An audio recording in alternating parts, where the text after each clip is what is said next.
Skills.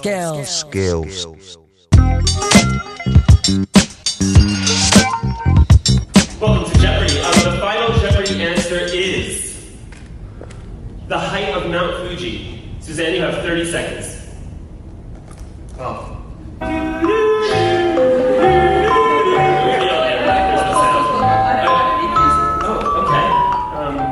Sure, why? I'll just pop it on up there. Oh, okay. There you go. That's great, but the answer there looks like it's in meters, and since this is an American show, we're going to need that answer in feet. Thank you. Okay. There we go. Oh. Here's the conversion for you. Okay, well, okay, show off. You're obviously very intelligent. This is an important question. Is it being able to regurgitate facts? Does that make you intelligent? What are we striving for in education today? Watson, an IBM computer, competed on Jeopardy against former winners and won the first place prize of $1 million. Is Watson intelligent?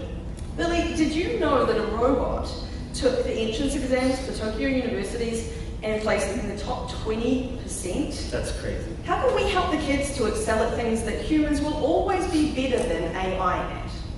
In the age of Google on everyone's smartphone, it is unnecessary to teach knowledge. What is necessary is to teach kids skills.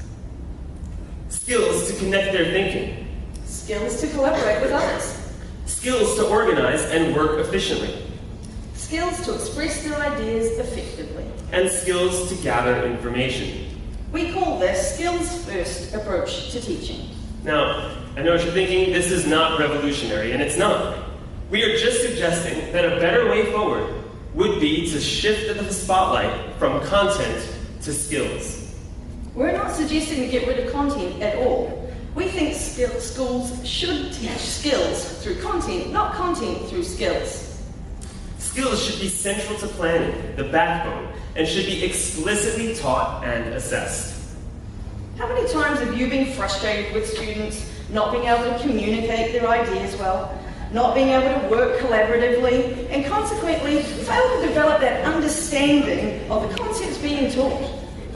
Well, have you been teaching these skills explicitly, or just hoping that your students acquire them through osmosis? Okay, we like to be practical, so how might this look in practice? Well, I teach grade 3, and we took a science unit and flipped it to see how it might work with a skills-first approach.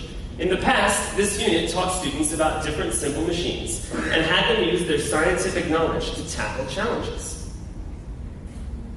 This time, we shifted the focus onto these skills: 2 social skills and 2 self-management skills.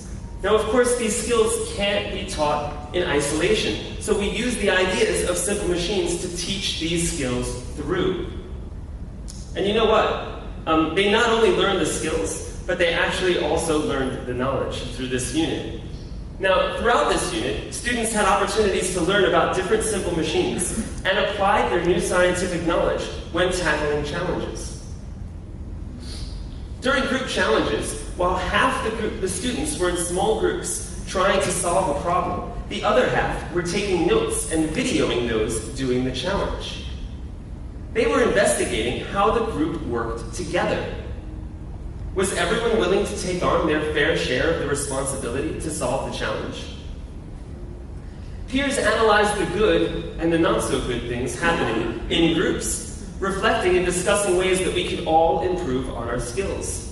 They kept records and reflections after each challenge and used them to set goals for the next challenge that they did. We had mini lessons on what makes good and bad groups and good and bad leaders. Students even strengthened their skills at home with a specific 2-week goal that they set with their parents. Students were explicitly taught, reflected on, and applied their new understanding when doing new challenges. There was also a living and breathing rubric in the back of the room where that was based on these skills, where students kept track of their progress and reflect on their growth. Now, originally, we had a complicated checklist for this rubric, but Suzanne came up with an incredibly simple and effective way to track the progression of these skills that wasn't based on time or how often they use the skills, which is usually what we do when we create rubrics. Like Billy, I also struggled with complicated rubrics, so I looked to the existing model of the gradual release of responsibility developed by Pearson and Gallagher. It worked, but it was too teacher-focused, so I flipped it and renamed it the gradual increase of independence. So far it seems to work for all skills. Take the skill of tying your shoes, for example. The typical scenario probably goes something like this. First, someone does it for you while you watch. Second, with some guidance, you attempt it for yourself. Third, you're able to do it by yourself. Fourth, you pass the skill on to someone else. I'm yet to hear teachers and parents say, "Oh, I wish they depended on me more for X, Y, and Z." At the end of the day, whether we teach 3 or 13-year-olds, our aim is the same, to upskill our learners so that they may become self-sufficient and hopefully go forth to pass these experiences on to others. The gradual increase of independence model is like a one-size-fits-all system for assessing any skill. Recently, in grade 5, to kick off our Who We Are unit, we did a double whammy of a student-led, skills-first approach for both Meet the Parent Night and Bonding Day. This served as an opportunity for all students to get to know each other and for them to demonstrate their leadership skills. In leading these events, the students not only identified and developed their own social skills, such as conflict resolution and adopting a variety of group roles, but this also provided a context for them to observe and coach these same skills in others. Having the opportunity to observe and feedback about these skills to their primary student and parent guinea pigs before teaching one another resulted in a heightened awareness of the need for these skills and where their personal deficiencies lie. We are just beginning to explore this idea and come up with techniques to explicitly teach and assess all the skills.